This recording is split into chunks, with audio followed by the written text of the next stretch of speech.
21শে জুলাই উত্তরকন্যা চলো ভারতীয় জনতা যুব মোর্চার ডাকে সেটা হবে। কন্যা সুরক্ষার দাবিতে ইতিমধ্যে বিরোধী দলনেতা যুব মোর্চার সম্মানীয় সভাপতি ডক্টর ইন্দ্রনীল খাঁর উপস্থিতিতে কসবায় এই অভিযানের ডাক দিয়েছে। এটা আমাদের কাছে অত্যন্ত স্বাভাবিক ঘটনা পশ্চিমবঙ্গে যে এখানে কোনো বিরোধী দলের কর্মসূচি ভারতীয় জনতা পার্টি যখনই গ্রহণ করেছে, সামান্যতম কর্মসূচি হলেও সেই কর্মসূচিতে অনুমতি বাতিল করে দেওয়া। দুর্ভাগ্যবশত হচ্ছে যে পুলিশের বড় অফিসাররা তাদের মেরুদণ্ড তারা জমা দিয়ে রেখেছেন কালীঘাট কিংবা ক্যামাক্সটিতে, ফলে তারা অনুমতি দেন তৃণমূলের দুষ্কৃতীদেরকে রাজ্য জুড়ে দাপিয়ে বেড়াতে, কিন্তু বিরোধীদের প্রতিবাদ করবার অনুমতি নেই।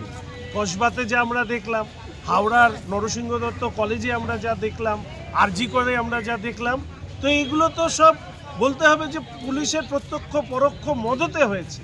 ফলে দুষ্কৃতীদের তাদের দুষ্কর্ম করবার অনুমতি এই রাজ্যে পুলিশ দেয়, কিন্তু বিরোধীদের কণ্ঠস্বর, প্রতিবাদের কণ্ঠস্বর যখন নারীর সুরক্ষা হোক, দুর্নীতির বিরুদ্ধে হোক, সেই তাকে দাবানোর চেষ্টা পুলিশ যেভাবে করছে, এটা মনে হয় সর্বকালীন লজ্জার রেকর্ড।